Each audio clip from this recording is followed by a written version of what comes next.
Kita berjumpa lagi di dalam kebaktian Gereja Reformasi Indonesia. Senang sekali boleh bertemu, baik Bapak Ibu yang ada di ruangan ini maupun Bapak Ibu di rumah ataupun dimanapun Bapak Ibu berada.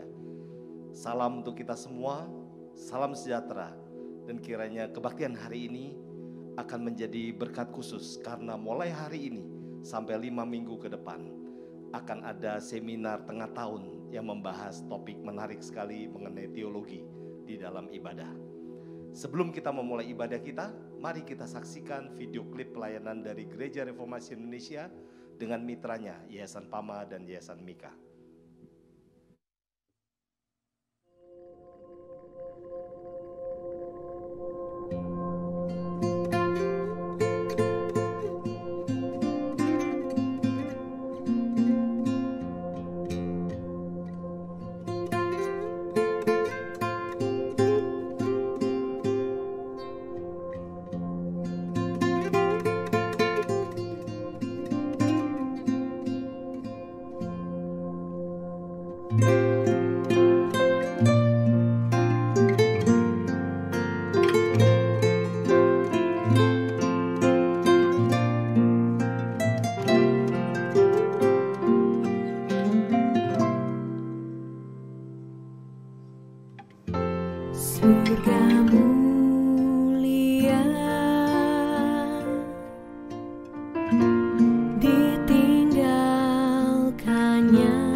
Jemaat bangkit berdiri.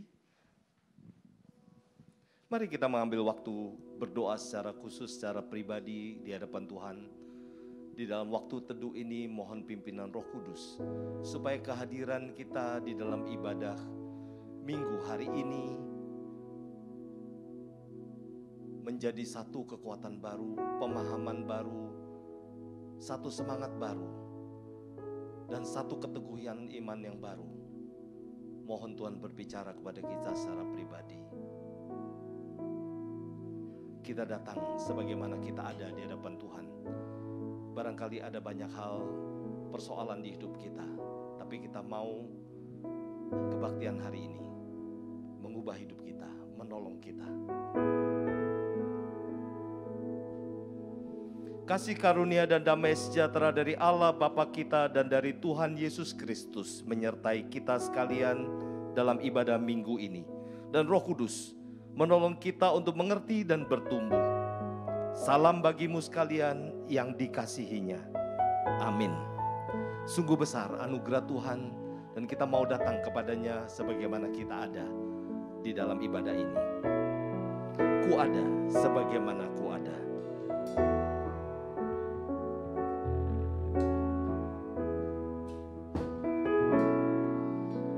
Ada sebagaimana ku ada, berdiri menghadap tahtamu Bapa. Semua karena anugerah-Mu yang telah selamatkan.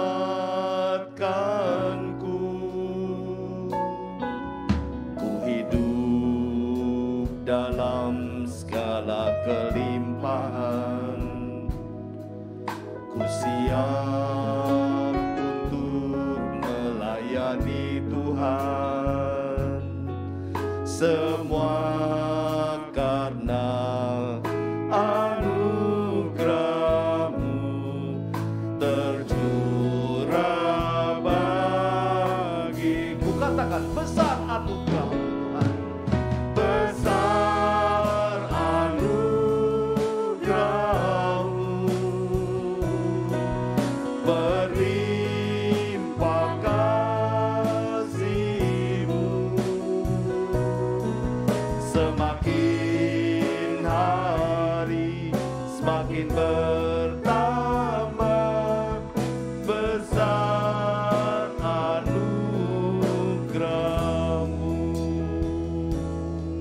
Ku ada sebagaimana ku ada.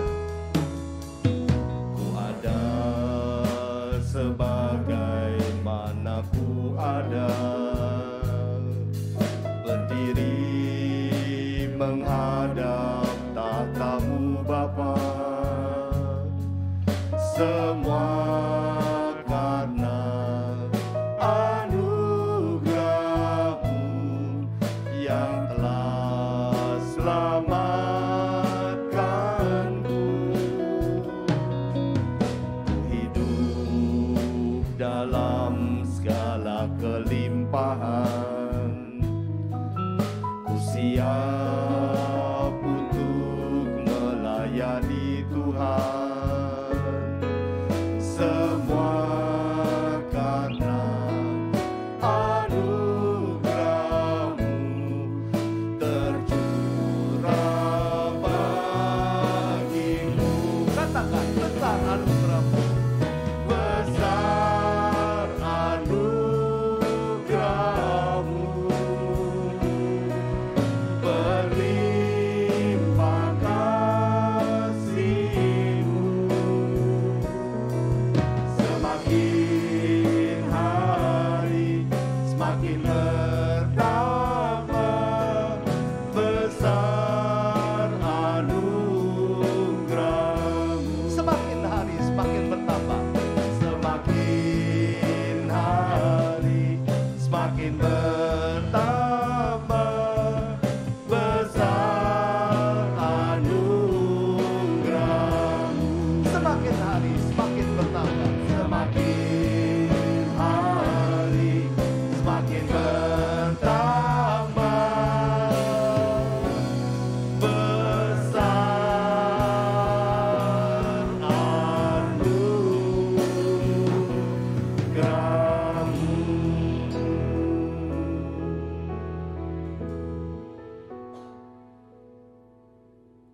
Marilah kita bersatu dalam doa. Bapa kami yang bertata di kerajaan surga, kami mengucap syukur dan berterima kasih ya Bapa untuk setiap berkat dan anugerah-Mu. Begitu juga karena kasih setia dan penyertaan-Mu dalam hidup kami ya Bapa, sehingga kami boleh kembali berkumpul di tempat ini ya Bapa. Begitu juga saudara-saudara kami, kerabat kami ya Bapa, karena keterbatasan hanya bisa bersama-sama kami melalui online ya Bapa. Biarlah tidak mengurangi rasa hikmat kami ya Bapa untuk kembali beribadah, memuji dan memuliakan nama-Mu ya Bapa. Bapa, pada kesempatan ini kami juga menghadap kehadiran-Mu ya Bapa, menyembah sujud ya Bapa, memohon ampun atas segala dosa-dosa yang telah kami perbuat ya Bapa, baik sengaja maupun tidak sengaja ya Bapa, baik yang kami sadari maupun tidak kami sadari Bapa, baik melalui perkataan ataupun perbuatan ya Bapa, sehingga melukai hati-Mu ya Bapa. Bapa, kiranya Kau juga mau mengampuni dosa-dosa kami ya Bapa, sehingga hidup kami boleh kembali suci di hadapan-Mu ya Bapa. Bapa, sebentar kami juga mau mendengarkan firman-Mu yang akan dibawakan oleh hamba-Mu Pendeta Netsen ya Bapa. Biarlah Kau juga sendiri yang berbicara kepada hamba-Mu Pendeta Netsen ya Bapa, sehingga setiap kami di tempat ini ya Bapa boleh semakin bertumbuh, semakin mengenal Engkau dan semakin mengerti apa yang menjadi kehendak-Mu ya Bapa. Dan kami juga boleh bukan hanya jadi pendengar, tapi boleh menjadi pelaku firman-Mu dalam kehidupan kami hari demi hari ya Bapa. Bapa, pada akhirnya kami serahkan ibadah ini dari awal, tengah hingga akhir hanya ke dalam tangan pengasihan-Mu saja. Di dalam nama Tuhan Yesus kami berdoa. Amin. Demikianlah berita pengampunan dosa dan berita anugerah yang diambil dari Yesaya pasal 57 ayat 15. Sebab beginilah firman yang maha tinggi dan maha mulia, yang bersemayam untuk selama-lamanya, dan yang maha kudus namanya. Aku bersemayam di tempat tinggi dan di tempat kudus, tapi juga bersama-sama dengan orang yang rembuk dan rendah hati, untuk menghidupkan semangat orang-orang yang rendah hati, dan untuk menghidupkan hati orang-orang yang remuk. Amin. Silakan duduk Bapak Ibu yang dikasihi Tuhan. Di dalam hidup ini kita tidak lepas dari memilih. Tetapi ada satu kejadian waktu Adam dan Hawa salah memilih. Padahal mereka belum berbuat dosa waktu itu. Masih dalam keadaan suci. Hari ini kita berdosa. Kalau kita tidak mengenal Kristus, kita tidak mungkin ada kemungkinan untuk memilih yang benar. Bersyukur kepada Tuhan, Tuhan memilih kita untuk boleh menjadi anaknya. Oleh sebab itu menjadi pilihan dalam hidup kita. Apakah kita tetap di dalam kegalauan hidup kita, di dalam keraguan-raguan, atau kita mau pasti berpegang erat dengan tangan Tuhan. Hari ini kita akan mulai dengan seminar tengah tahun mengenai teologi di dalam ibadah. Dan hari ini temanya mengenai puji-pujian, nyanyian di dalam ibadah. Oleh sebab itu mari kita bersuka cita dan sungguh-sungguh menikmati. Mari kita menyanyi dengan sungguh hati. Itu menjadi pilihan kita. Supaya kehadiran kita dimanapun Bapak Ibu berada, kita ada di dalam sukacita bersama Tuhan. Sekali lagi saya mengundang Bapak Ibu bangkit berdiri. Mari kita menaikkan pujian dengan sukacita, nyanyi dan bersoraklah. Karena Tuhan Yesus sudah menjadi juru selamat pada kita. Yesusku, Yesusku, penyelamatku, tiada yang seperti Engkau. Setiap hari ku memuji keajaiban kasih-Mu, penghibur, pelindung, penghibur, pelindung, menara kekuatan. Biarlah semua yang bernafas tak berhenti menyembah-Mu. Nyanyi dan bersoraklah bagi Dia. Nyanyi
Ada sukacita di hati, kita akan terus memuji Tuhan. Hatiku penuh nyanyian. Biarlah ini boleh menjadi kegembiraan kita dalam ibadah ini. Hatiku penuh nyanyian, hatiku penuh nyanyian, hatiku bernyanyi untuk Raja segala raja. Hatiku penuh nyanyian, hatiku penuh nyanyian, hatiku bernyanyi untuk Raja segala raja. Hatiku penuh nyanyian, hatiku penuh nyanyian, hatiku penuh nyanyian, hatiku bernyanyi untuk Raja segala raja. Sembahlah, sembahlah dan pujilah Dia, sembahlah dan pujilah Dia, sembahlah dan pujilah Dia, Raja segala raja. Dialah Raja, dialah Raja, Raja, Dialah Tuhan, Tuhan. Siapakah Dia? Namanya Yesus, Yesus, Yesus, Yesus. Oh, Dialah Raja. Katakan, aku anak raja, engkau anak raja, kita semua anak raja. Aku anak raja, engkau anak raja, kita semua anak raja. Aku anak raja, engkau anak raja, kita semua anak raja. Haleluya, puji Tuhan, haleluya, puji Tuhan, haleluya, puji Tuhan, haleluya. Haleluya, puji Tuhan, haleluya, puji Tuhan, haleluya, puji Tuhan, haleluya. Dan pujilah Dia, sembahlah dan pujilah Dia, sembahlah dan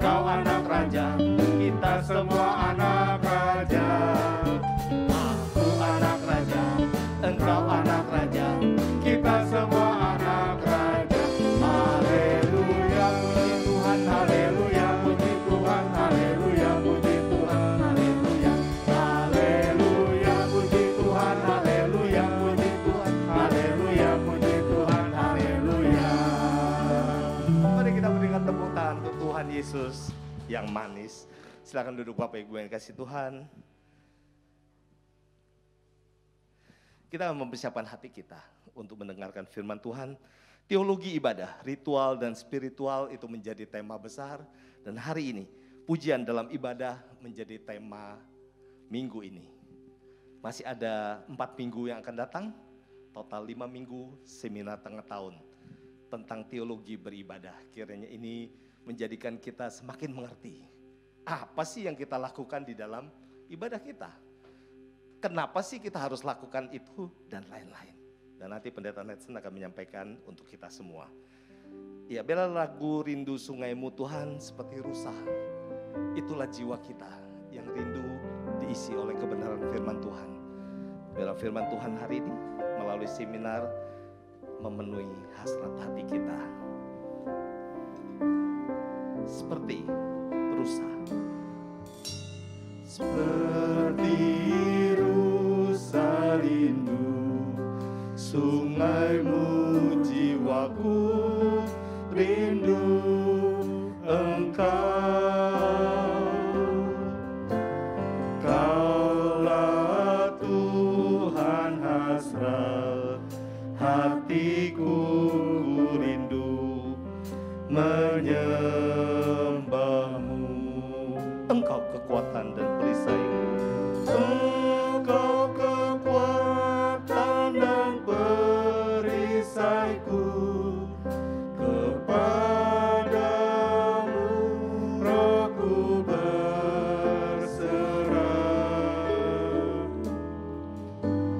Kaulah Tuhan hasrat hatiku rindu menyembahmu. Katakan Yesus, Yesus kau berarti bagiku. Yesus, Yesus kau berarti bagiku.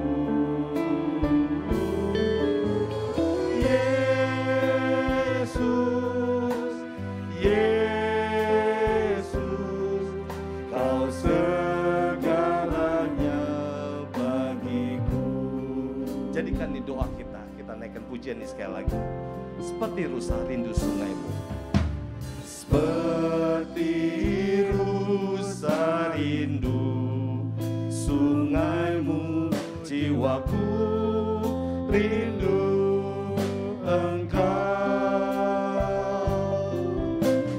Kaulah Tuhan hasrat hatiku rindu menyembahmu. Engkau kekuatan dan perisaiku. Kepadamu rohku berserah. Kaulah Tuhan hasrat hatiku rindu menyembah. Saya undang jemaat bangkit berdiri. Yesus, Yesus kau berarti bagiku. Yesus, Yesus kau segalanya bagiku. Kau segalanya bagiku. Kau segalanya bagiku. Kau segalanya bagiku Yesus. Kau segalanya bagiku.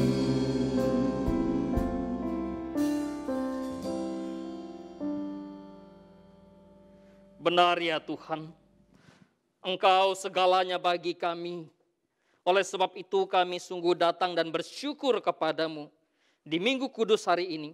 Ketika Tuhan perkenankan kami untuk boleh memuji Tuhan, menyembah Tuhan, dan mempersiapkan hati untuk merenungkan kebenaran firman Tuhan. seperti apapun dan bagaimanapun kondisi hati kami pada saat ini. Mungkin ada yang sedang dalam kesusahan, sedang dalam penderitaan, sedang dalam kesulitan. Mungkin juga sedang ada dalam sukacita, ada yang dalam kegembiraan. Oleh sebab itu biarlah setiap kami yang pada hari ini merenungkan kebenaran-Mu, mendengarkan firman-Mu, Tuhan memberkati yang menyampaikan dan juga yang mendengarkan. Berfirman kepada kami Tuhan, kami siap mendengarkan firman-Mu.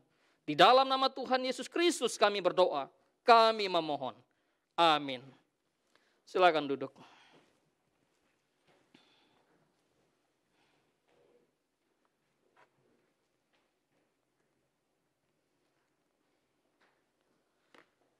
Shalom, selamat hari Minggu Bapak Ibu sidang jemaat yang dikasihi oleh Tuhan. Ya, ibadah kita sempat mengalami satu ketertundaan oleh karena kondisi ya, jaringan internet dan sebagainya. Tapi saya bersyukur bahwa semuanya itu boleh kita hayati, boleh kita renungkan. Betapa kehidupan kita ini sangat bergantung kepada situasi apapun yang ada di sekitar kita. Termasuk ketika kita dalam beribadah pun tidak bisa dipungkiri gitu ya. Kadang suasana hati itu seperti apa. Ibu bapak saudara yang dikasihi Tuhan, kita akan merenungkan satu bagian firman Allah. Saya membawa kita untuk melihat dari satu bagian dari kitab Keluaran pasal yang ke-7. Ayat yang ke-16, nanti masuk pasal yang ke-15. Ayat 1 sampai 3, lalu pasal yang sama juga ayat 20 sampai 21. Saya akan membacakan satu bagian firman Tuhan ini untuk kita. Bagi Bapak Ibu bisa memperhatikan mungkin di layar atau di Alkitabnya. Demikian firman Allah. Dan katakanlah kepadanya, Tuhan Allah orang Ibrani telah mengutus aku kepadamu untuk mengatakan, biarkanlah umatku pergi supaya mereka beribadah kepadaku di padang gurun. Meskipun begitu sampai sekarang engkau tidak mau mendengarkannya.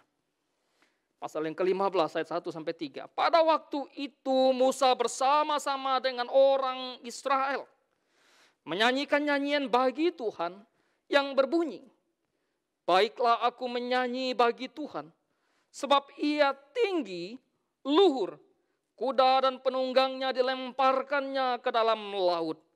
Tuhan itu kekuatanku dan mazmurku, ia telah menjadi keselamatanku.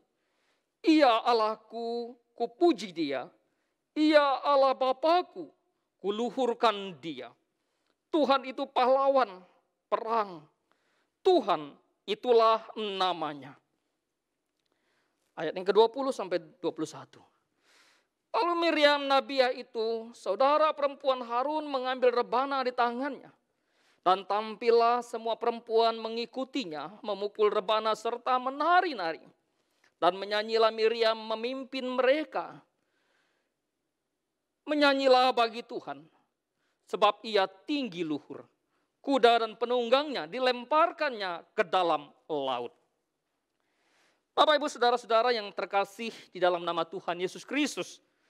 Ketika kita membaca lalu merenungkan bagian ini, ya kita melihat kalau kita membaca seluruh kitab Keluaran, memang sangat menarik sekali. Ketika Tuhan berfirman melalui Musa dan bahkan membawa umat Israel yang pada waktu itu sedang terbuang, sedang ada di Mesir, terjajah di Mesir. Ya.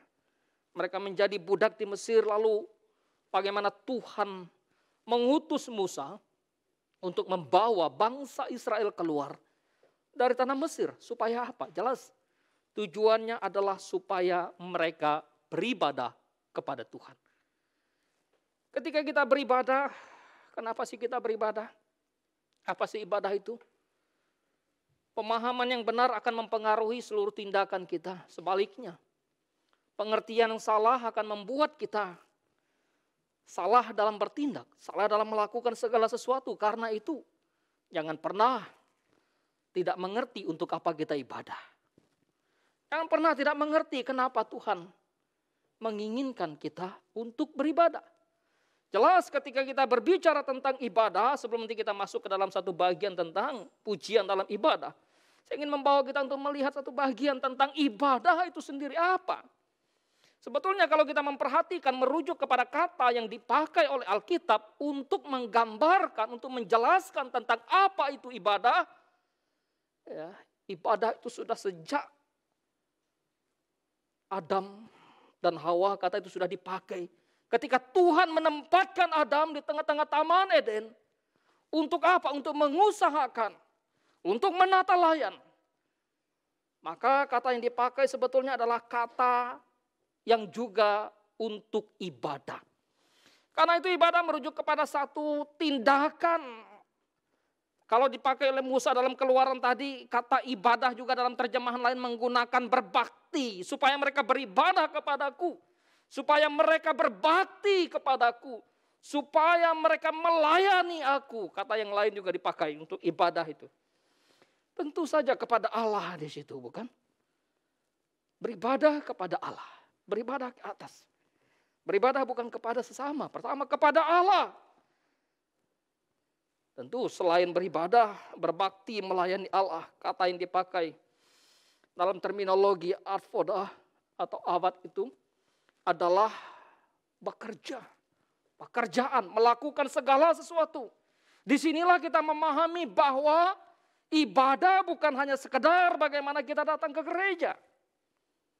Ibadah juga ketika kita ada di pekerjaan kita. Ketika kita melakukan pekerjaan di kantor, melakukan studi, melakukan pelayanan dalam kehidupan berkeluarga.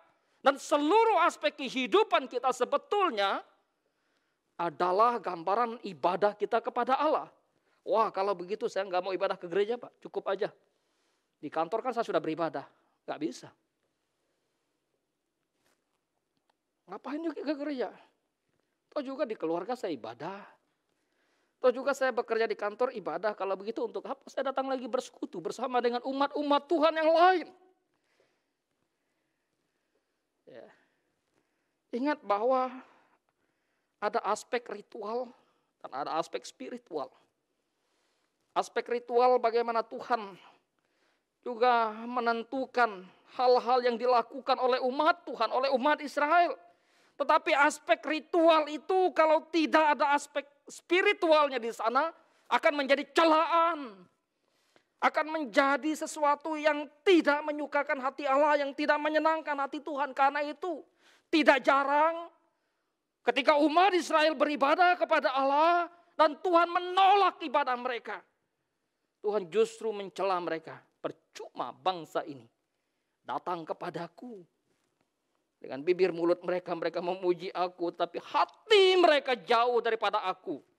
Itu yang dipakai oleh Tuhan Yesus ketika mengecam orang-orang Yahudi, imam-imam dan ahli-ahli Taurat di dalam Injil Matius. Nah, ibadah bukannya sekedar bagaimana kita berbakti, melayani, lalu bekerja. Tapi juga di dalam terminologi yang lain. Secara khusus ketika kita memperhatikan kisah para rasul tulisan Dr. Lukas. Maka dia menggunakan ibadah, liturgia, itu adalah beribadah kepada Allah. Karena itu ibadah tidak bisa tidak ada liturgi. Aneh sekali kalau gereja-gereja tertentu mengatakan kami nggak punya liturgi dalam ibadah. Ya nggak bisa. Liturgi itu bukan hanya dalam ibadah, bahkan dalam hidup kita hari-hari itu sebetulnya sudah ada liturginya. Kita bangun pagi mau ngapain? Ya bangun pagi pertama ngapain ya? Oh bereskan misalnya tempat tidur dan sebagainya. Oh berdoa, itu bagian liturgi dalam hidup kita.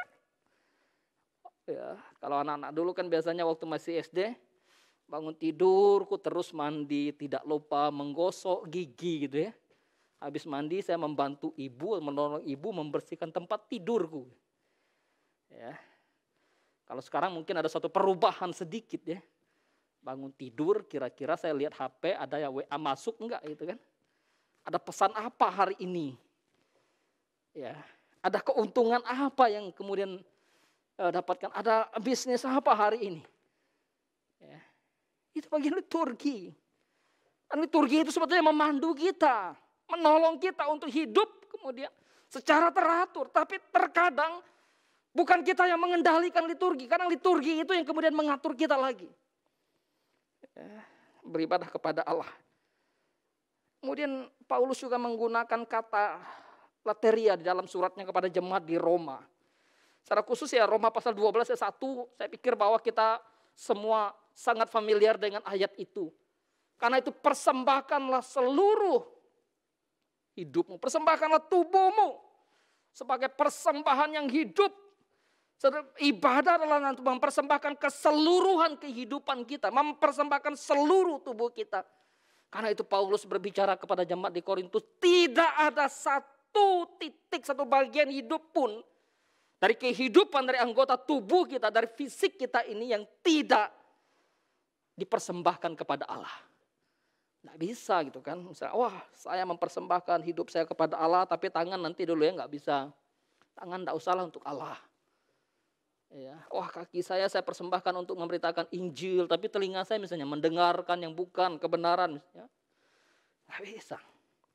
Karena itu ya salah seorang teolog pernah berkata bahwa ketika Kristus menyatakan atau mengatakan tentang seluruh kehidupan kita, seluruh tubuh kita, bahwa tidak ada satu inci pun dari tubuh kita ini, dari fisik kita, dari hidup kita, yang kemudian tidak diklaim oleh Kristus bahwa itu adalah milikku, itu adalah kepunyaanku.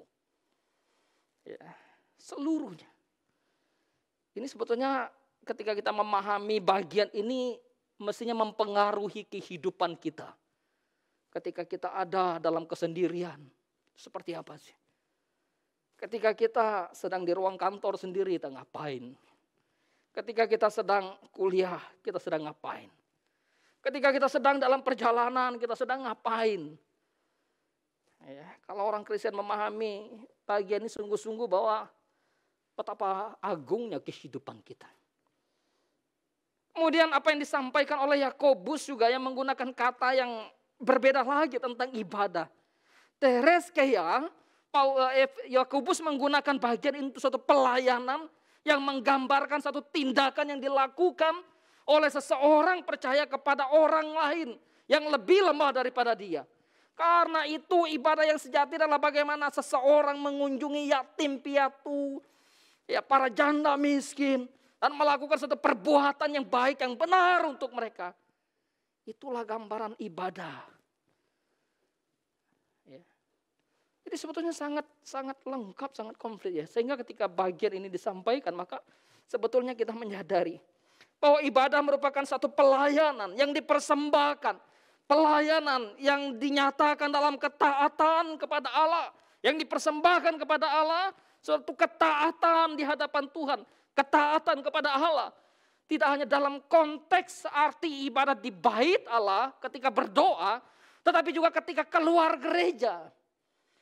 Tidak hanya sekedar bagaimana kita dalam gereja memuji Tuhan, menyembah Tuhan, melayani Tuhan, tetapi ketika melangkahkan kaki keluar dari gereja, seperti apa kehidupan kita? Masihkah kita beribadah kepada Tuhan? Ya, bagaimana dengan sesama? Pelayanan terhadap sesama dan sebagainya. Ya, banyak orang akan berkata haleluya dalam gereja. Keluar gereja haleluya. Hati-hati. Memang kehidupan kita perlu berjuang, bergumul di sana. Pertempuran kita memang tidak mudah. Ya, memang betapa beratnya, tetapi bukan tidak mampu ya. Karena ada kekuatan Allah yang memampukan kita. Karena itu ketika kita bicara tentang teologi ibadah, maka apa yang disampaikan atau apa yang dipahami oleh orang percaya, oleh iman Kristen tentang ibadah adalah ibadah suatu panggilan Allah. Panggilan dari Tuhan kepada umat untuk berbakti, untuk melayaninya. Jangan sampai kemudian saya ke gereja, saya beribadah. Kenapa? Karena dipanggil pendeta. Salah kalian. Ya. Saya beribadah. Kenapa beribadah? Dipanggil pengurus Pak, suruh beribadah. Sadari. Ibadah adalah panggilan Allah. Karena itu umat Israel yang ada di Mesir, ketika Tuhan berfirman melalui Musa menyampaikan kepada Firaun, biarkan umatku pergi. Biarkan umatku keluar untuk beribadah kepadaku. Inilah perbedaan antara ibadah yang dipahami secara iman Kristen dengan ibadah secara keagamaan. Ya, manusia kan cenderung bagaimana kita dipanggil atau memanggil diri. Tapi dalam konteks ibadah, siapa sih yang memanggil kita? Siapa yang mencari kita? Tuhan. Kalau kita menyadari bagian ini, maka sungguh-sungguh kita ketika beribadah, maka kita mestinya memiliki sikap hati yang benar, yang sungguh-sungguh di hadapan Tuhan. Bukan hanya ketika kita sedang ada on-site, tapi juga ketika sedang online. Ya, kadang saya berpikir ya, waktu kita ibadah juga beberapa kali kita mesti ibadah habis rekaman dalam konteks pandemi ya, kita mesti ibadah dari rumah. Kita masih tetap menggunakan sikap kusyuk, bernyanyi juga. Ya. Kita menyadari kenapa panggilan Tuhan. Kalau panggilan Tuhan sedemikian rupa untuk kita, bagaimana mungkin kita tidak meresponi dengan sungguh-sungguh. Saudara dipanggil untuk interview aja ya, mau melamar pekerjaan interview. Pak, bos bilang atau kantor bilang, besok jam 9 kamu sudah ada di kantor ya. Kalau mau interview dapat pekerjaan, kira-kira saudara datang jam 9 lewat 5 atau datang jam 9 lewat 10? Ya. Saya pikir pasti siapin waktu dulu. Gitu, aduh ini ada jam 9 ini. Nah, mau jam 9 saya mesti buru-buru, saya mesti cepat-cepat. Saya juga pernah mengalami hal itu. Ya. Ketika salah satu yayasan dulu pernah, Pak bergabung di pelayanan kami ya. Ya, oke, nanti jam sekian kita ketemu. Ya. Ini pasti panggilan bos, panggilan kantor untuk interview. Kalau dipanggil oleh negara misalnya, panggil oleh pejabat aja gitu ya. Waduh, besok saya dipanggil oleh pejabat nih. Jam sekian, terpanggil di sana nih. Bagaimana kalau meresponi panggilan Allah? Bapak Ibu Saudara yang dikasih Tuhan, karena itu bahwa kita mesti menyadari akan apa sebetulnya ibadah itu gitu ya. Sehingga kita tidak bermain-main dalam ibadah. Orang percaya beribadah karena memang dipanggil, diundang oleh Allah. Kita sejatinya, sesungguhnya kita tidak ada di sana. Dan kita tidak bisa masuk lalu menyemplungkan diri ke sana. Lalu sekonyong-konyong datang masuk ke ruang gitu ya. Tanpa ada undangan. Ini orang asing gitu ya. Ketika orang beribadah, kita datang ibadah. Ingat Tuhan yang mengundang kita sehingga kita boleh hadir di sana. Kita boleh datang di sana. Ya. Kalau kita memahami bagian ini, ya kadang manusia gitu kan ketika sudah kecenderungan manusia itu ya, kita nyemplungin sesuatu mungkin dalam media, sosial media kita. Kita kepengen misalnya, orang lain, like jempol dan sebagainya. Kalau enggak ada itu, nanti saya sendirilah yang nge-like misalnya ya. Itulah manusia, kita kepengen gitu, menyatakan diri, ya, menunjukkan diri di sana. Tetapi tidak demikian dengan ibadah. Ibadah justru Tuhan yang memanggil kita, Tuhan yang mengundang kita untuk masuk dalam ibadah itu. Ya. Tanda sebagai umat Allah. Ini yang membedakan antara orang Mesir dengan umat Israel. Karena itu Tuhan berfirman melalui Musa yang disampaikan kepada Firaun, biarkan umatku pergi supaya mereka beribadah kepadaku. Ini tanda yang sekaligus membedakan antara umat Allah dengan bukan umat Allah. Antara umat tebusan dengan bukan umat tebusan. Antara umat yang dibebaskan dari belenggu perbudakan dosa dengan umat yang katanya umat tetapi sejatinya mereka tidak ditebus gitu ya. Satu pembedaan antara umat Allah dengan bukan umat Allah. Dalam konteks Keluaran ini, Pak, ibadah yang menjadi tanda mereka. Kadang kita terasing sendiri kalau di kota enggak terlalu kentara ya. Kalau di daerah dulu kita enggak ke gereja gitu ya, kita enggak ibadah. Lalu apalagi kalau daerah-daerah seperti daerah-daerah yang memang mayoritas kita Kristen gitu ya. Waktu dulu kita enggak ke gereja itu, waduh rasanya malu banget tuh ya. Nggak ibadah itu enggak datang itu, rasanya aib banget dilihat orang itu ya. Kalau kamu kemana? Kamu umat Tuhan bukan gitu. Tanda sebagai umat Allah. Saudara beribadah, kita beribadah. Kita umat Allah bukan? Ya. Ya, orang percaya beribadah ya. Kenapa? Karena suatu kemerdekaan sebagai satu simbol, tanda dimerdekakan dari perbudakan dosa. Mereka keluar dari Mesir ke tanah yang Tuhan janjikan. Karena itu juga Musa berfirman kepada umat Israel. Menerima firman dari Allah, kalaupun engkau masuk ke negeri yang kujanjikan kepadamu, jangan lupa untuk beribadah kepada Tuhan Allahmu di sana. Membaca kitab Keluaran, terus ya tulisan Musa, sampai masuk Yosua itu menarik sekali ya, detik-detik mereka masuk ke daerah Yeriko gitu ya. Lalu ketika mereka sudah merebut tanah yang Tuhan janjikan, lalu mereka mendirikan ya mezbah bagi Tuhan, misalnya di Gilgal. Ya, ini suatu antara apa yang disebut dengan ritual dan juga spiritual ada di sana sebetulnya. Oleh sebab itu ketika kita beribadah sebagai satu simbol tanda bahwa kita sudah dimerdekakan, dilepaskan dari satu perbudakan dosa, lalu menikmati satu kehidupan yang Tuhan telah anugerahkan. Dan tentu saja sebetulnya bicara tentang ibadah kepada Allah, tidak ada orang yang bisa menghalangi orang percaya untuk beribadah. Tidak ada orang yang bisa membelenggu kita untuk kemudian kita tidak beribadah. Barangkali secara gedung, ya, secara tempat. Tetapi sejatinya ibadah itu bagaimana kita secara relasi pribadi, secara kehidupan kita dengan Allah. Karena itu siapa yang bisa menghalangi umat untuk bebas, untuk keluar dari Mesir? Tidak bisa.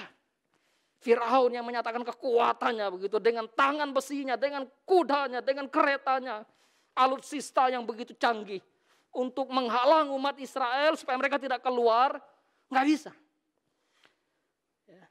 Harusnya ini yang menjadi kita sadari bahwa kita punya kemerdekaan untuk beribadah. Nggak ada yang bisa menghalangi saya untuk saya beribadah kepada Tuhan. Termasuk kalau ada hal-hal yang tentu kita bersyukur ya, Indonesia. Tuhan anugerahkan keamanan, ketentraman, kedamaian. Gimana kalau daerah-daerah yang konflik tuh ya. Karena itu kadang kita orang percaya nih, orang Kristen nih, ada tempat yang misalnya dirubuhkan, tak dibakar, tak diapa gitu.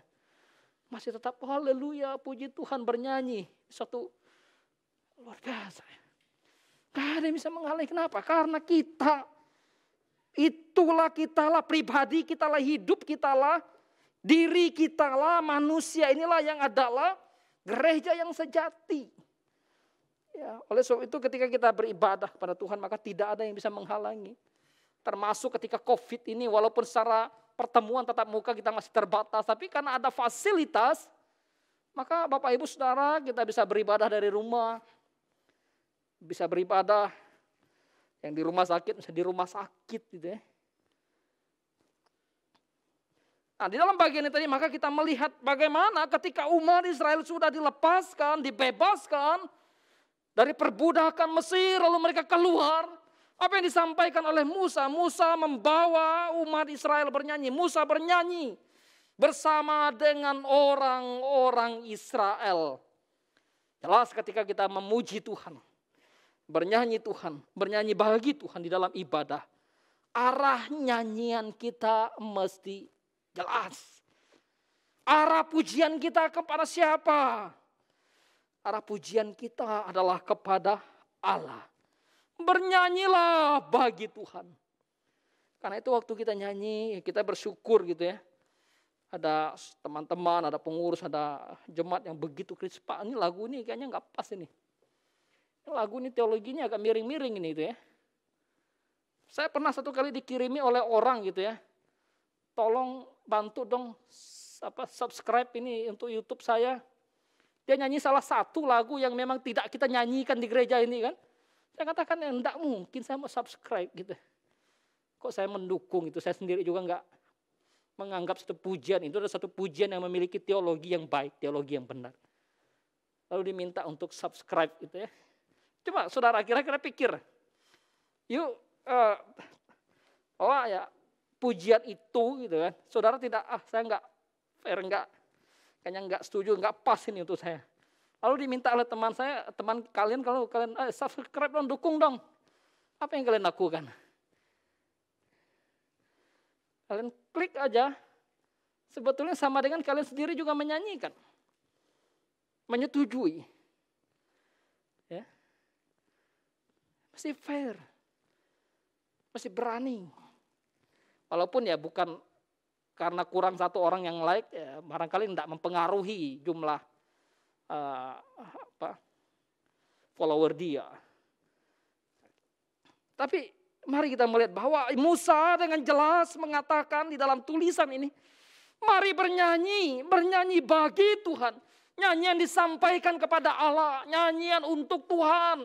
Kenapa untuk Tuhan? Tuhan yang seperti apa yang menerima pujian itu? Tuhan yang bagaimana yang menerima pujian itu?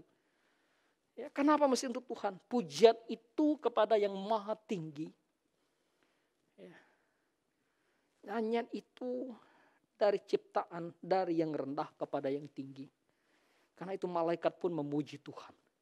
Kemuliaan bagi Allah di tempat yang maha tinggi dan damai sejahtera di bumi di antara umat yang berkenan kepadanya.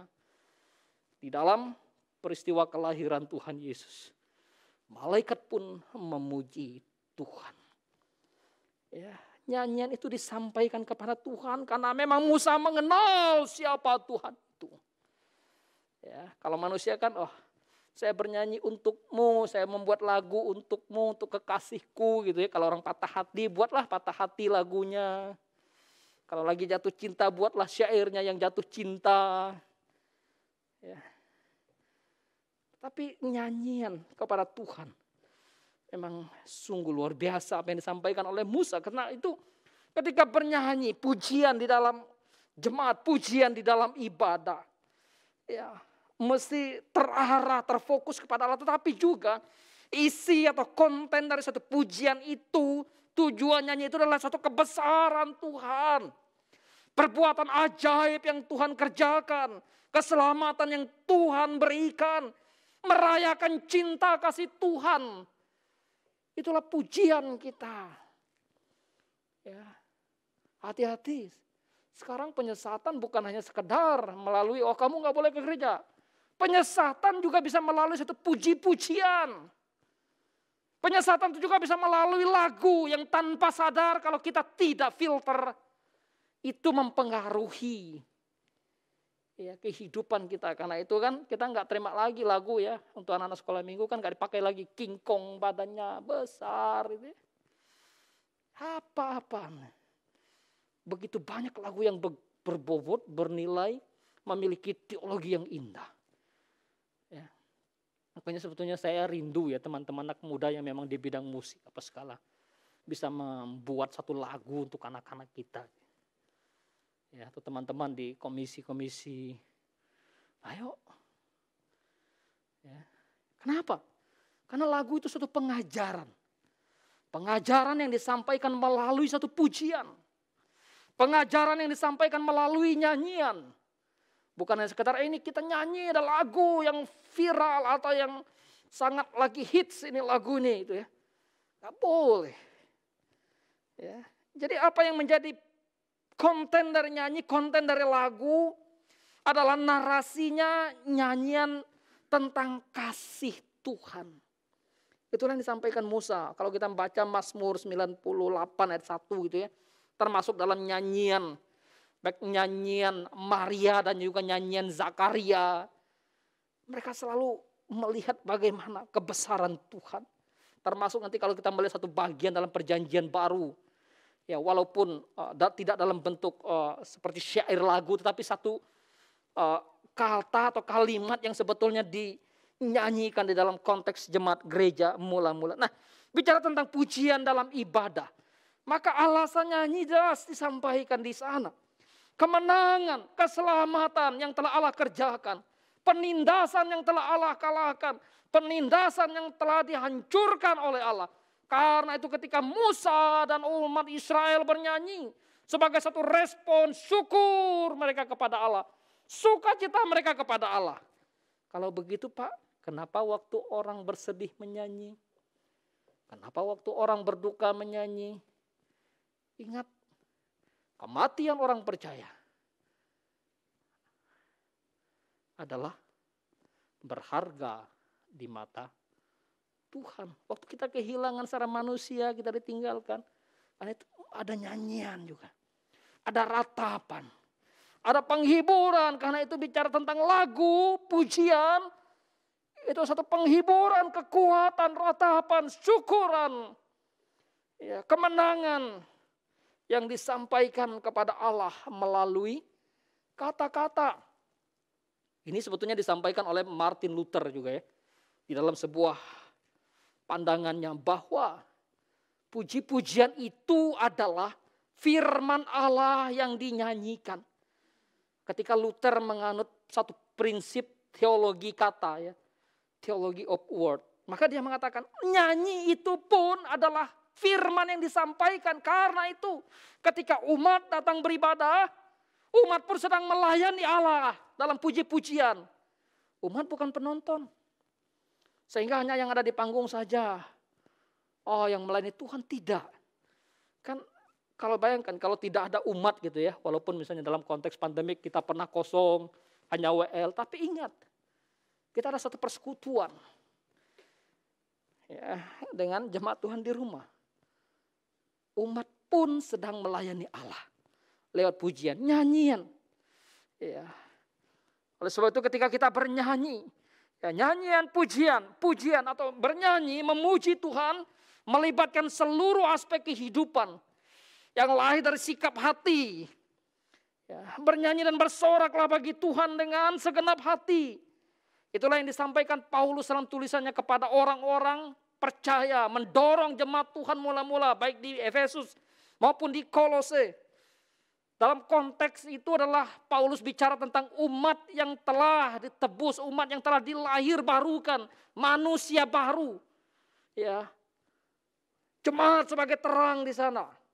Paulus berbicara, bernyanyi dan bersoraklah bagi Tuhan. Dengan segenap hati. Nyanyi bukan hanya sekedar ritual. Wah, ritualnya kita nyanyi, ada ritualnya. Tetapi nilai spiritual harus diperhatikan. Ritual itu tanpa spiritual maksudnya seperti apa? Hanya tuntutan keagamaan. Tapi tanpa tahu, tanpa mengerti, tanpa adanya satu kasih yang dari Allah atau kepada Allah ada di sana.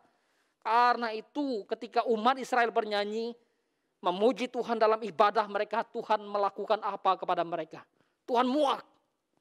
Yesaya pasal 29 ayat 13 yang tadi saya katakan dikutip oleh Tuhan Yesus. Dalam Injil Matius pasal yang ke-15 ayat 8 sampai 9. Benar apa yang dikatakan Yesaya. Percuma bangsa ini bernyanyi dengan mulut mereka. Mereka bernyanyi memuji aku. Yang mereka lafalkan dengan puji-pujian. Tapi hati mereka jauh daripada aku. Amos juga mengatakan. Jauhkanlah daripadaku keramaian nyanyianmu. Lagu gambusmu tidak mau aku dengar. Waduh, kita udah nyanyi, udah beribadah memuji Tuhan. Lalu Tuhan katakan, jauhkan itu. Aku gak mau dengar itu. Wah, ya bayangkan ya. Kalau kamu sebagai anak atau anak kita dibuat gitu, udah kamu gak usah nyanyi. Aku gak mau dengar, Papa gak mau dengar. Pasti anak gimana ya. Tapi kalau anak kita nyanyi walaupun misalnya seturut dengan umurnya, umur berapa, entah kata-katanya aja belum tembus gitu ya. Nyanyi, waduh. Hati ayahnya, hati ibunya, senang udah bisa nyanyi anakku nih. Beri apresiasi dulu. Ya. Hebat nak. Karena itu bicara nyanyian, pujian. Menjadi sesuatu yang sangat penting dalam kehidupan peribadatan umat Tuhan. Ya, nanti saudara bisa baca bagian ini. Orang Israel sempat berhenti bernyanyi. Mereka sempat berhenti untuk memuji Tuhan. Menyanyikan pujian yang seharusnya mereka nyanyikan di bait Allah. Tapi ketika mereka ada di Babel, mereka hanya bisa melihat dan mengingat dulu kami menyanyi. Ya, Mazmur 137 atau Mazmur 42 juga. Bani Korah waktu mereka di Babel, waduh, mengingat sampai orang Babel mengatakan nyanyikanlah bagi kami nyanyian Sion itu. Itu satu penghinaan, satu ejekan dari bangsa Babel terhadap umat Israel. Dalam pasal yang ke-42 Mazmur, di manakah Tuhan Allahmu? Mana Tuhan Allahmu itu? Karena itu selama Tuhan pergunakan, beri kesempatan untuk kita bernyanyi memuji Tuhan. Dengan mulut kita. Pujilah Tuhan. Walaupun suara kita tidak stop suara yang artis-artis, tapi paling tidak bahwa Tuhan ingin bagaimana kita memuji Dia. Kalau piano dibunyikan kan memang di situ kotaknya ya suaranya di situ gitu ya. Iya. Resonansinya memang di situ, tapi kalau kita bernyanyi maka kita sendiri pengeluar suara itu, pengeluar nada gitu ya. Kita penikmat. Ya. Karena itu penting bagaimana kita ya memahami alasan pertama berapa. Alasan kenapa kita bernyanyi. Ya, sebetulnya kalau kita menyadari dan membaca kitab bagus-bagus ini tadi saya katakan bahwa beberapa penafsir menggambarkan tulisan Paulus dalam Filipi, Kolose, Timotius. Ya, menggambarkan bahwa gereja pun dilahirkan dalam pujian. Gereja pun dilahirkan dalam nyanyian. Ya, kalau kita membaca dalam Injil Matius, Injil Lukas pun sebelum Yesus dan para muridnya naik ke atas gunung Bukit Zaitun ya. Di situ dikatakan mereka menyanyikan nyanyian. Ya, jadi kenapa kita bernyanyi? Sebetulnya kita tidak bisa dipisahkan. Ibadah kita dari satu nyanyian, bayangkan ya. Kalau kita nyanyi, kita enggak usah nyanyi gitu ya. Ayo kita nyanyi, tapi mulut kita tetap bungkam. Dulu pernah masa pandemik yang begitu kuat, misalnya Singapura, waktu ibadah mereka enggak boleh keluarkan suara, enggak boleh nyanyi juga ya. Walaupun pakai masker enggak boleh nyanyi itu. Bayangin, gimana sih ibadah tanpa nyanyian? Iya. Again juga, kenapa kita mesti bernyanyi? Iya, bernyanyi, memuji Tuhan merupakan satu perintah. Satu mandat, pujilah Tuhan Allahmu. Mazmur 96. Paulus juga bicara mendorong orang di Korintus. Pasal 14, 1 Korintus ayat 26. Yang tadi saya katakan juga Efesus dan Kolose. Ini satu dorongan, satu ajakan, satu himbauan Paulus. Bahwa umat, jemaat bernyanyi. Sehingga bernyanyi bukan satu pilihan. Oh, saya mau bernyanyi, saya enggak, ya enggak. Dalam konteks ibadah. Maka bernyanyi bukan satu pilihan. Tapi satu perintah yang Tuhan berikan kepada kita. Ya, bayangkan, kita bisa membayangkan bagaimana seorang bernama Zakaria. Ketika dia tidak percaya dengan apa yang disampaikan oleh malaikat Tuhan kepadanya. Lalu dibuat menjadi bisu. Dan tidak bisa berkata-kata setelah dia mengetahui bahwa apa yang disampaikan malaikat itu benar adanya. Dan lahir seorang Yohanes Pembaptis, ada satu pujian, kesukaan dari seorang Zakaria. Ya, mari kalau memang dibawa bernyanyi, karena itu kita ya bernyanyi. Lalu alasan yang selanjutnya, bernyanyi merupakan salah satu aksi terutama di dalam atau dari kumpulan orang percaya sebagai penyembah. Itulah kita sebagai penyembah, umat Tuhan sebagai umat penyembah. Karena itu waktu orang-orang melarang umat-umat anak-anak, jangan menyatakan hosana, jangan memuji dia. Lalu Yesus katakan, ya, jangan menghalangi anak-anak itu beribadah untuk memujiku. Aku bisa menjadikan dari batu-batu ini untuk menjadi penyembah-penyembahku. Betapa seriusnya. Karena itu bicara tentang pujian, nyanyian, bernyanyi. Sebagai satu tindakan yang bersifat inklusif, membawa, mengikut sertakan, mengajak. Ya, sebagai apa? Pujian sebagai satu kesadaran atau kendaraan untuk mengekspresikan iman kita. Ya, karena itu kenapa kita tidak bisa sembarang menyanyikan lagu? Karena itu sebagai bagian dari suatu ekspresi iman kok. Gimana kamu mengekspresikan iman yang keliru lewat satu pujian yang keliru itu kan? Tidak bisa. Karena itu ya, bicara tentang menyanyi atau pujian di dalam ibadah. Adalah ya pujian atau nyanyian tindakan yang kemudian menginspirasi atau menjadi berkat bagi orang-orang lainnya, bagi orang di sekitar juga. Ya. Oleh sebab itu ketika kita beribadah, kita bernyanyi, sekalipun istilahnya kita punya kemudian suara, lalu kita juga kan pasti mengatur gitu kan. Ya. Irama kita, suara kita, dan tidak mungkin kan kita sendiri, wah langsung teriak, mentang-mentang suaranya keras, kan enggak juga gitu. Itulah keindahan pujian di dalam jemaat, di dalam beribadah. menginspirasi, menjadi berkat. Banyak orang yang terberkati melalui puji-pujian. Banyak orang yang merasakan bagaimana orang hadir atau pujian yang orang sampaikan lalu membawa berkat bagi dia. Ya. Tapi ada juga yang merasa, aduh, saya pusing mendengar pujian ini. Ya. Pujiannya padahal sudah bagus, teologinya bagus, teologi pujian itu benar, musiknya sudah benar, tapi ada yang masih pusing. Itu pasti bukan orang yang dimerdekakan itu. Ya. Orang percaya akan menikmati satu sukacita lewat pujian. Dulu saya pernah satu pelayanan di daerah Kalimantan Tengah, daerah pedalaman, salah satu daerah. Waktu setiap pagi saya bernyanyi, saya memuji Tuhan, saya ambil gitar saya. Tetangga saya seorang dukun. Setiap kali saya bernyanyi, memuji Tuhan, ambil gitar, dia bunyikan lagu dangdut dengan speaker yang besar-besar ke arah rumah saya. Ya tetap aja ya, pujian. Itulah realita kehidupan kita. Karena itu ketika kita bernyanyi atau nyanyian, pujian dalam ibadah tidak hanya perlu memperhatikan dinamikanya, bukan hanya sekedar dinamika yang perlu diperhatikan dalam kita menyanyi. Tetapi di atas semuanya spirit lagunya harus seperti apa? Harus dihayati. Jangan sampai kehilangan arah, kehilangan pengajaran iman Kristen. Ya, penghayatan dan makna memuji Tuhan. Itu penting. Biarlah melalui puji-pujian, melalui seminar tengah tahun pada hari ini nanti kita akan tentu sepanjang 5 minggu ke depan kita akan membahas ya secara khusus beberapa hal dalam teologi ibadah. Hari ini kita bicara tentang pujian, nanti kemudian kita bicara kenapa ada doa, seperti apa doa itu ya. Kenapa ada persembahan, kenapa mesti ada firman, termasuk kenapa mesti ada kehadiran umat di dalam ibadah itu.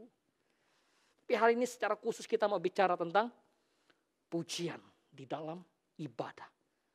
Dan kenapa pujian dalam ibadah itu perlu tadi. Ini terus mengingatkan kita, membekali kita sebagai umat Tuhan. Tentu orang pikir bahwa ya untuk apa sih kita pujian, untuk apa sih kita bahas lagi. Karena itu kita tidak boleh terjebak, tidak boleh kemudian terlena dengan situasi, dengan zaman tanpa membekali diri, membekali kita sebagai umat percaya. Seperti apa pujian yang harus kita naikkan. Ingat pujian itu adalah pengajaran firman yang dinyanyikan.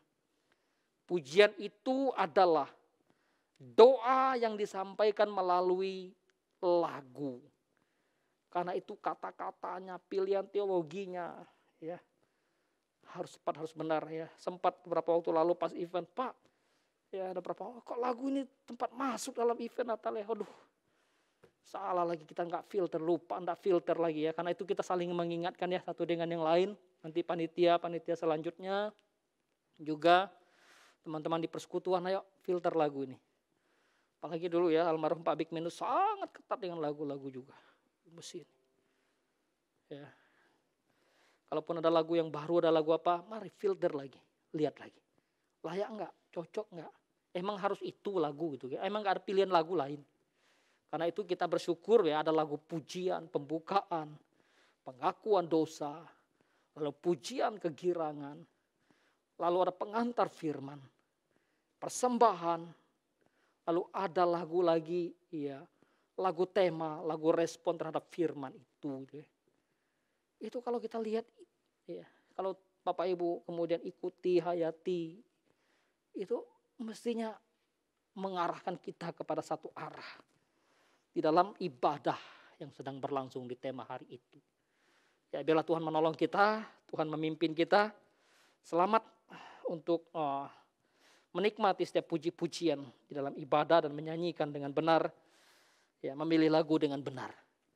Saya juga tentu kita berharap untuk kedepannya teman-teman ya, di persekutuan, di bidang musik, di bidang lagu, pilihlah lagu-lagu yang memang betul-betul memiliki nilai pengajaran yang benar. Jangan asal karena enak, karena lagi terkenal, karena lagi hits dan sebagainya, lalu kita nyanyikan, orang lain nyanyikan, kita nyanyikan. Tapi kita nggak tahu seperti apa Ya, Tuhan menolong kita, Tuhan memimpin kita. Mari kita tundukkan kepala, kita berdoa kepada Tuhan. Bapa dalam surga, kami datang, kami bersyukur kepadamu. Kami bangga memiliki Allah seperti Engkau, yang senantiasa memanggil kami datang beribadah kepada Tuhan. Mengingatkan kami, menyadarkan kami, dan bahkan menegur kami. Menuntun kami, membimbing kami. Terima kasih. Betapa baiknya Engkau Tuhan. Kami yang senantiasa seharusnya tersesat dan tidak memiliki relasi dengan Tuhan.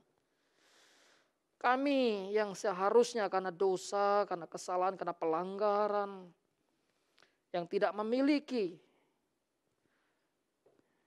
momentum untuk bisa memuji Tuhan, menyembah Tuhan.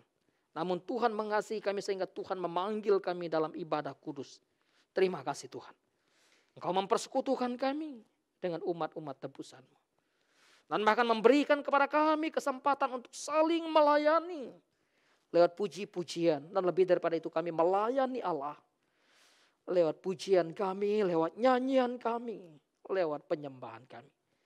Yang bersyukur biarlah firman-Mu terus membekali kami. Sebagai umat Tuhan. Yang hidup di tengah-tengah zaman yang terus-menerus menunjukkan kehancurannya. Kami berdoa, kami memohon belas kasihan Tuhan untuk setiap jemaat Tuhan yang hari ini dan juga yang sepanjang minggu ini berulang tahun. Dimanapun mereka berada, biarlah Tuhan menolong memimpin mereka. Sehingga di dalam usia yang Tuhan anugerahkan, Tuhan tambahkan kepada mereka. Mereka boleh menikmati sukacita, menikmati syukur, dan bahkan menaikkan pujian bagi Allah. Tuhan menolong memberkati dengan segala kesehatan mereka. Terima kasih kami berdoa untuk pergumulan tiap jemaat Tuhan. Pendidikan anak-anak jemaat-Mu, Tuhan menolong menyertai dimanapun mereka ada. Biarlah Tuhan juga yang senantiasa memimpin setiap pendidikan mereka. Tuhan menolong memberkati seluruh keluarga tiap jemaat Tuhan. Di dalam kesehatan, relasi suami, istri, orang tua, anak, mertua, menantu. Oh Tuhan, Engkau terus menyertai, memimpin setiap keluarga dari tiap jemaat-Mu. Berikan kekuatan, kesehatan kepada mereka sekiranya saat ini. Ada mereka yang mengalami sakit, mengalami kurang sehat dimanapun mereka ada. Kami berdoa kiranya dalam belas kasihan Allah, Engkau menolong mereka seturut dengan kemurahan-Mu atas tiap mereka. Berkatilah setiap usaha atau bisnis yang dilakukan, yang dijalani oleh setiap jemaat-Mu. Dalam pergumulan kehidupan pekerjaan mereka. Oh Tuhan, Engkau campur tangan. Engkau menolong. Engkau menopang mereka. Engkau membimbing mereka. Engkau membuka jalan. Untuk pekerjaan mereka. Untuk bisnis mereka ya Tuhan. Tolonglah. Berkatilah segala yang mereka kerjakan. Yang menyukakan hati Tuhan dan yang memuliakan Tuhan. Engkau Allah yang mencukupkan segala keperluan kebutuhan tiap jemaat-Mu lewat pekerjaan mereka. Yang berdoa untuk mereka yang bergumul cari pekerjaan. Oh Tuhan, Engkau membimbing mereka. Engkau menolong mereka. Engkau menuntun mereka. Sehingga mereka boleh menemukan pekerjaan. Tuhan, kami berdoa untuk mereka yang bergumul dengan pasangan hidup. Biarlah mereka senantiasa menggunakan seluruh keberadaan hidup mereka, akal, pikiran, dan bijaksana yang datang daripada Allah. Untuk menopang, membimbing mereka, menentukan dan memilih pasangan hidup. Yang kelak hidup bersama mereka dalam keluarga yang menyukakan hati Tuhan. Karena itu Tuhan, berkatilah anak-anak muda-Mu.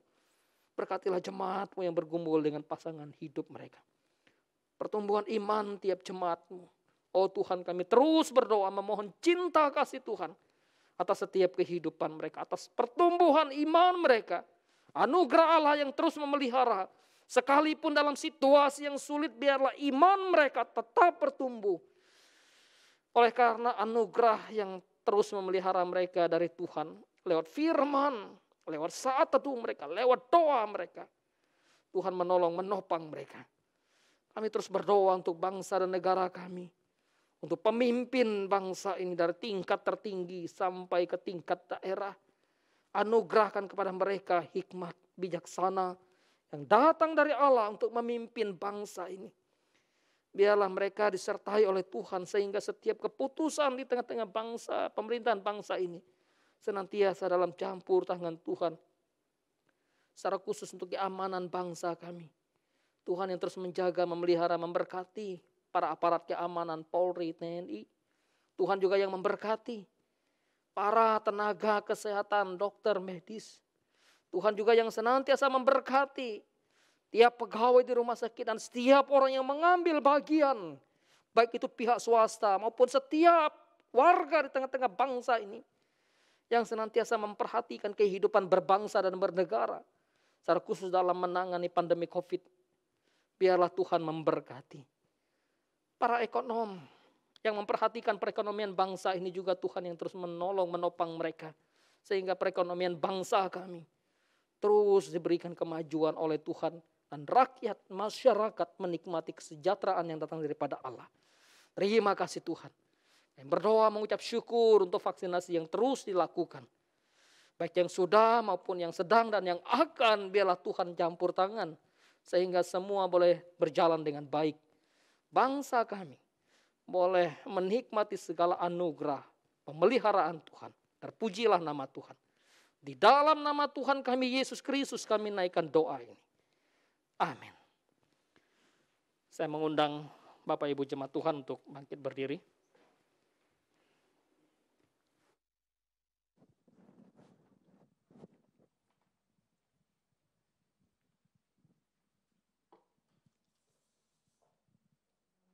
Bersama gereja di segala abad dan tempat, marilah kita mengikrarkan pengakuan iman rasuli sebagai berikut. Aku percaya kepada Allah, Bapa yang Maha Kuasa, Khalik langit dan bumi, kepada Yesus Kristus Tunggal Tuhan kita, yang dikandung dari Roh Kudus, lahir dari anak darah Maria, yang menderita sengsara di bawah pemerintahan Pontius Pilatus, disalibkan, mati dan dikuburkan, turun ke dalam kerajaan maut. Pada hari yang ketiga, bangkit pula dari antara orang mati, naik ke sorga, duduk di sebelah kanan Allah, Bapa yang Maha Kuasa. Dan dari sana ia akan datang untuk menghakimi orang yang hidup dan yang mati. Aku percaya kepada Roh Kudus, gereja yang kudus dan am, persekutuan orang kudus, pengampunan dosa, kebangkitan orang mati, dan hidup yang kekal. Amin. Jemaat dipersilakan duduk.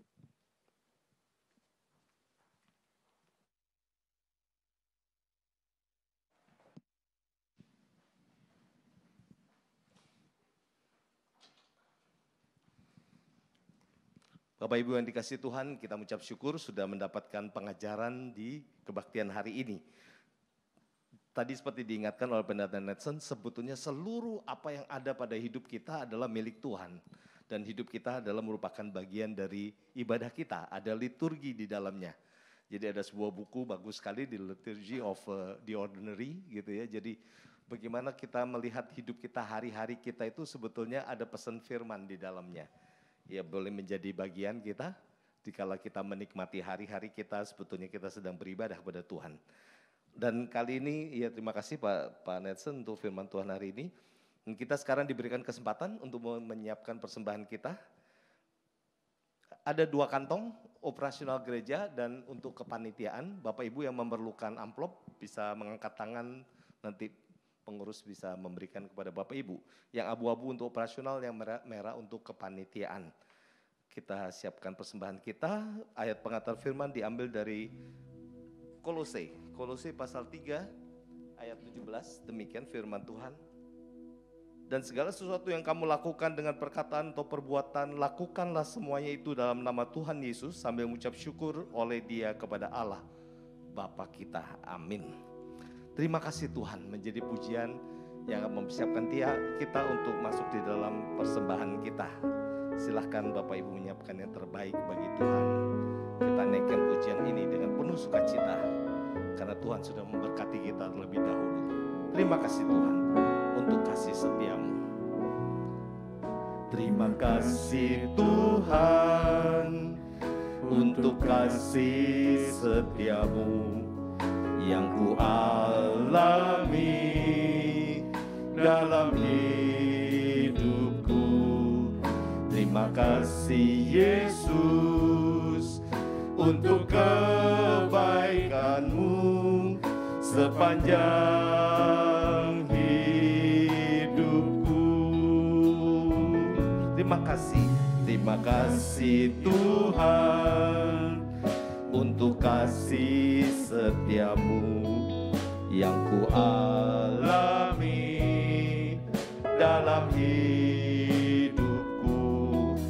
Terima kasih Yesus untuk kebaikan-Mu sepanjang hidupku. Terima kasih Yesusku.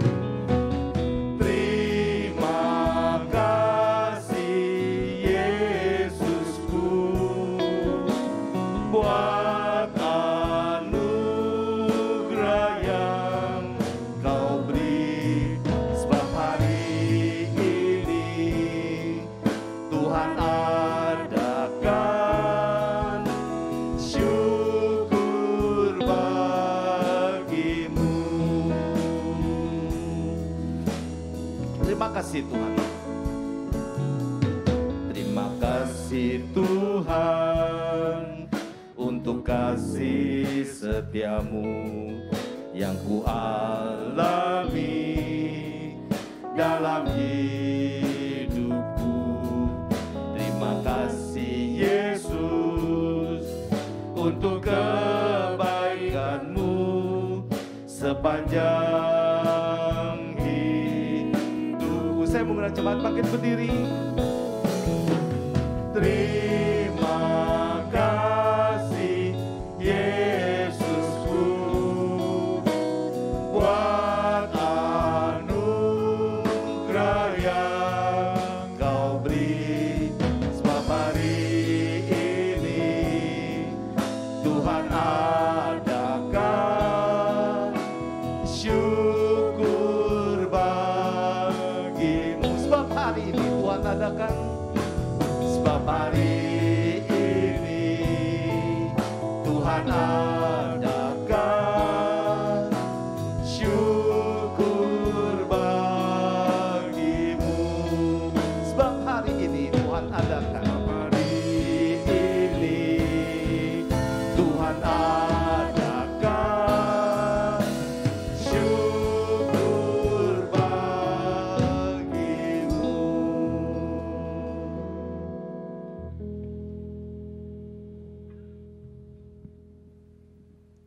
Kita bersatu di dalam doa. Bapa yang baik, kami sungguh bersyukur untuk anugerah Tuhan dan berkat Tuhan yang terus boleh melimpah di dalam hidup kami. Kami bersyukur Bapa ketika pada hari ini kami boleh memuji dan memuliakan Tuhan.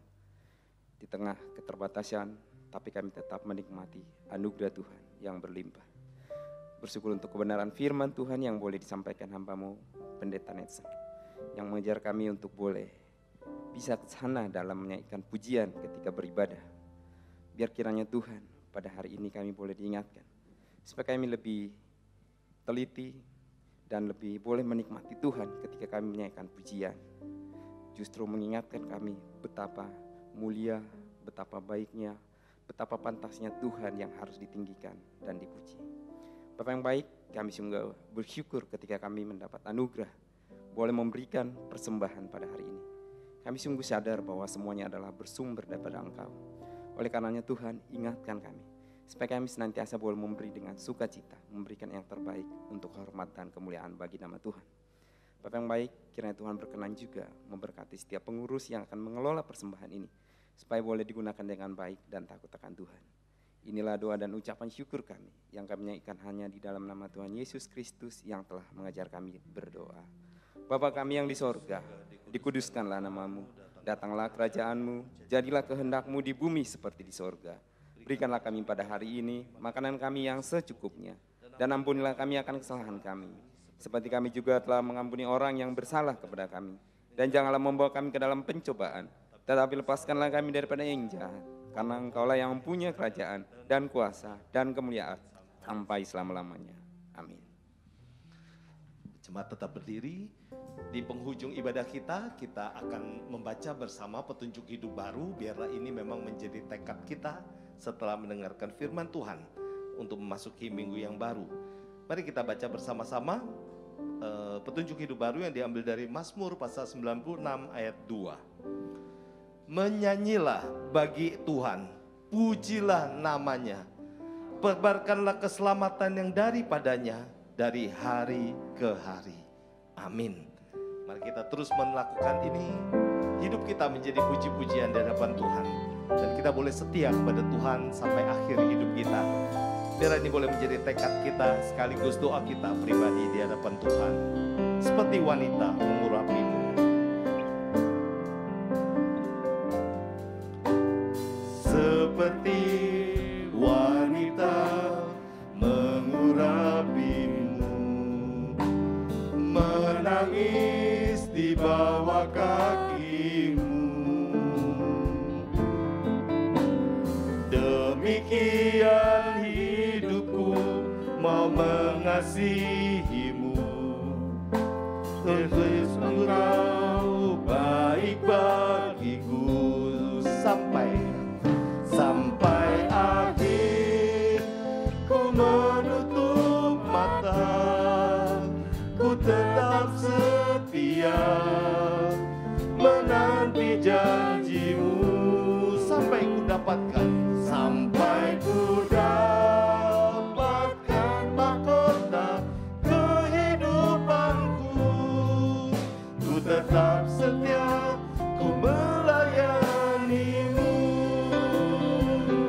Seperti wanita mengurapimu, menangis di bawah kakimu.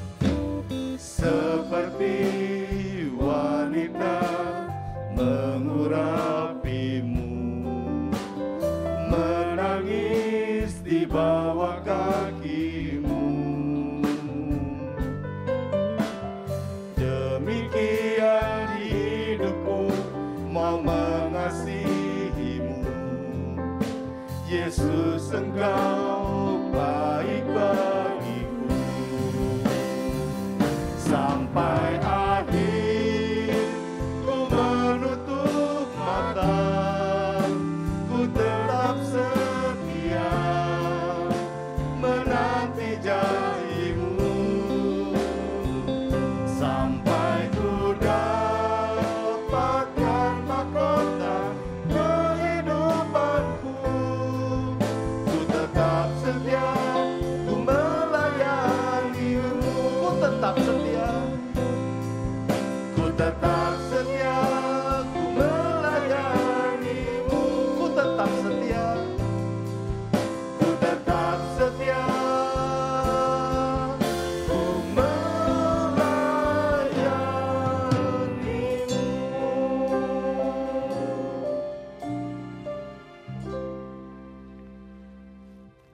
Bapak Ibu jemaat yang dikasihi oleh Tuhan Yesus Kristus, ibadah kita di Minggu Kudus hari ini telah selesai. Dan firman telah disampaikan kepadamu. Biarlah kita terus diingatkan ketika kita memuji Tuhan, ketika kita menyembah Tuhan. Naikkanlah pujian yang benar bagi Dia. Dan hidup kita sendiri adalah pembawa pujian bagi Kristus. Karena itu jangan takut untuk menjalani kehidupan dimanapun berada. Karena engkau tidak sendiri, Tuhan menyertaimu. Berkatnya ada padamu, kini angkatlah hati dan arahkan kepada Tuhan. Terimalah berkat daripadanya. Tuhan memberkati engkau dan melindungi engkau. Tuhan menyinari engkau dengan wajahnya dan memberi engkau kasih karunia. Tuhan menghadapkan wajahnya kepadamu dan memberi engkau damai sejahtera. Turunlah atas saudara sekalian.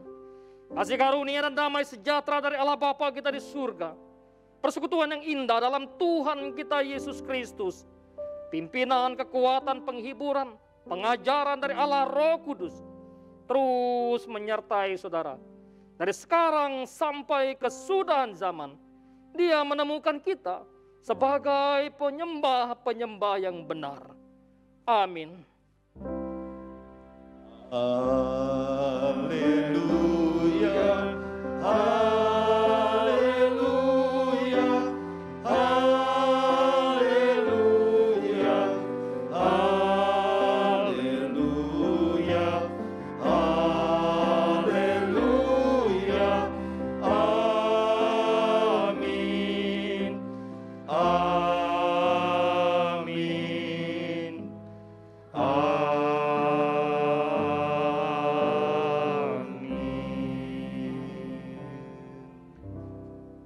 Amin. Silahkan duduk. Ibadah kita selesai bersaat teduh pribadi.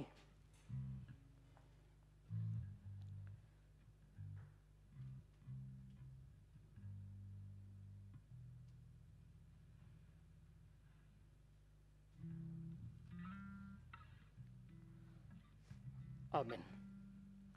Shalom, selamat hari Minggu Bapak Ibu Saudara yang dikasihi Tuhan. Yang bersama dengan saya, Bapak Ibu Jemaat Tuhan pelayan di tempat ini, juga Bapak Ibu yang ada di rumah, yang sedang ibadah, yang sudah mengikuti ibadah hari ini. Tuhan menolong, memberkati kita semua. Mari kita menyaksikan warta video Gereja Reformasi Indonesia.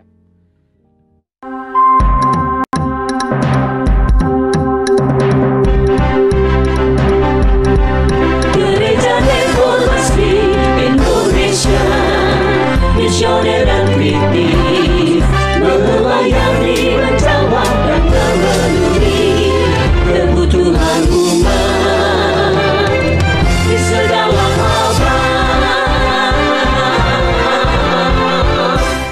Shalom, selamat hari Minggu Jemaat Tuhan. Bersama saya Citra, hadir untuk menyampaikan warta sepekan Gereja Reformasi Indonesia. Ibadah tengah minggu.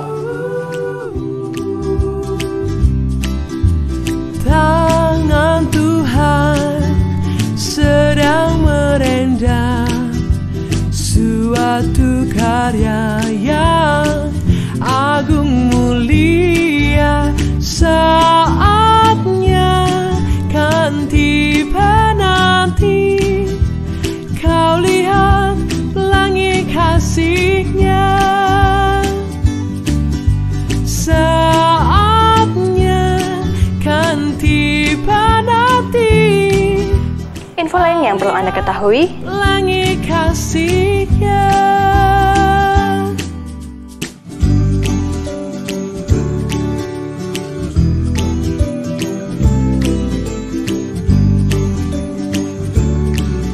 Kami nantikan kehadiran Anda dalam setiap ibadah sepanjang minggu ini.